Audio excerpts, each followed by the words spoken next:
సర్వలోకములో ఉన్న క్రైస్తవ విశ్వాసులందరికీ మన ప్రభువైన యేసుక్రీస్తు నామమున వందనములు.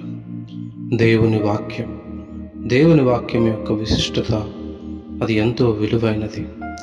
భక్తులు అంటారు, నీ ధర్మశాస్త్రము నాకు సంతోషమి అని ఎడల నా శ్రమయందు నేను నశించియుందును అని ఎంతోమంది కీర్తనాకారులు ఈ యొక్క వాక్యము రచించారు.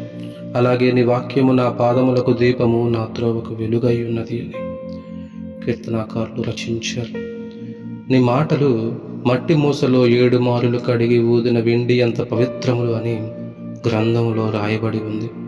దేవుని వాక్యం యొక్క విశిష్టత అది మన చేతుల్లోనికి రావడానికి ఎంతోమంది మిషనరీలు చేసినటువంటి త్యాగం, వాటిని మనం ఎప్పుడూ మర్చిపోకూడదు. ఆ వాక్యాన్ని ధ్యానించాలి. అది దేవుని యొక్క మర్మమై ఉన్నటువంటి సత్యం. అది మన చేతుల్లోనికి వచ్చిందంటే అది మామూలు విషయం కాదు. దేవుని వాక్యము మనల్ని శ్రమలో ఉన్నప్పుడు ఆదరిస్తుంది, బాధలో నెమ్మదినిస్తుంది, హృదయంలో ఉంచుకుంటే పాపము చేయకుండా సంధిస్తూ ఉంటుంది, తప్పు చేస్తే ఖండించి సరిచేస్తుంది, వెంబడిస్తే పాదములకు దీపమై త్రోవకు వెలిగిస్తుంది, లక్ష్యం ఉంచితే హృదయం యొక్క తలంపులను సైతం శోధిస్తుంది, లోబడితే నిత్య జీవాన్ని ప్రసాదిస్తుంది. అంతటి విలువైనటువంటి వాక్యాన్ని అనుదినము క్రమముగా పఠిస్తే మీ జీవితాలు మీకు కూడా తెలియకుండా అద్భుతంగా మారిపోతాయి. అలాగే దేవుని వాక్యమును ఒక క్రమమైన పద్ధతిలో ఇంకా సులువుగా తెలుసుకోవడానికి మనం ప్రయత్నిద్దాం. ఆదికాండం గ్రంథము నుండి ప్రకటన గ్రంథం వరకు ఏమాత్రం అవకాశం ఉన్నా నాకు తెలిసిన విషయాలను, నేను నేర్చుకున్నటువంటి చదువుకున్నటువంటి విషయాలను చెప్పడానికి ప్రయత్నిస్తూ ఉంటాను. మీ సహోదరునిగా మీకు ఈ విషయం నచ్చితే నాకు సపోర్ట్ చేయండి. ప్రతిరోజు విని దాన్ని ఆ ప్రకారం మీరు మీ హృదయంలో దాచుకుంటే అది ఎంతో విలువైనదిగా మారుతుంది. మీ బైబిల్ పఠనానికి ఇప్పుడు నేను చెప్పేటటువంటి విషయం ఇంకా లోతుగా మారిపోతుంది. మీ బైబిల్ మీద మరింతగా ఇష్టం పెరిగిపోతుంది. బైబిల్ యొక్క లోతుల్లోనికి వెళ్ళడానికి ఎంతో అనువుగా ఉంటుంది. కాబట్టి ముందుకు వెళ్దాం.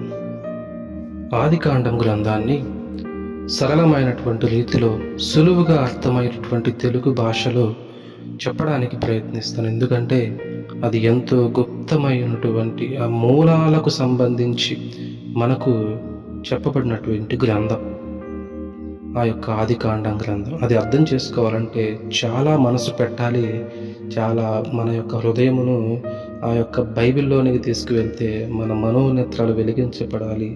మనం చదువుతున్నటువంటి ఆ వాక్యాన్ని గ్రహించగలిగే మనసు ఉండాలి, దాన్ని ధ్యానించగలిగే హృదయం మనకు ఉండాలి. అప్పుడు అది మనకు ఎంతో లోతైన విషయాలు తెలియజేస్తుంది. కాబట్టి ఆదికాండం గ్రంథాన్ని పరిచయానికి ముందుకు వెళ్దాం. ఆదికాండం అంటే మూలము లేక ప్రారంభము అని అర్థం. బైబిల్లోని పుస్తకం సృష్టి, మానవుని పాపం, దేవుని రక్షణ మార్గాలు మొదలైన వాటి గురించి ప్రారంభాన్ని వివరిస్తుంది. కనుక దీనికి ఆదికాండం అన్న పేరు సరైంది. బైబిల్లో ప్రారంభ పుస్తకంగా ఉన్నప్పటికీ పంచకాండాలు లేక పంచగ్రంథాలు అనే విస్తృతమైన మూల గ్రంథాల్లో ఇదొక భాగం మాత్రమే. పంచకాండాల గురించి తెలుసుకుందాం. ఇజ్రాయేలీలకు మాతృభాష, పాత నిబంధన గ్రంథానికి మూల భాష హెబ్రీ భాష. హెబ్రీ భాషలో ఉన్న పాత నిబంధన గ్రంథాన్ని క్రీస్తు పూర్వం 3వ శతాబ్దంలో గ్రీకు భాషలోనికి అనువదించారు. 70 మంది పండితులు దీన్ని అనువదించారు గనుక ఇది సెప్టవజెంట్ అన్న పేరుతో ప్రసిద్ధి చెందింది. సెప్టవజెంట్ అన్న గ్రీకు పదానికి 70 మంది అనువదించినది అని అర్థం.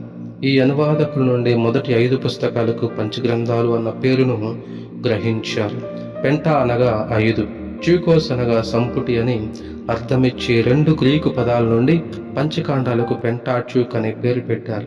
ఈ 5 పుస్తకాలు మూలంలో ఒకే గ్రంథమైనప్పటికీ ఈ 5 వేరువేరు చుట్టలుగా ఉండి పాఠకులకు అనుకూలముగా ఉండడానికి ఇప్పుడున్న విధంగా దీనిని 5 పుస్తకాలుగా విభజించారు. ఈ పంచకాండాలను ధర్మశాస్త్రం అని హెబ్రీయులు పిలుస్తారు.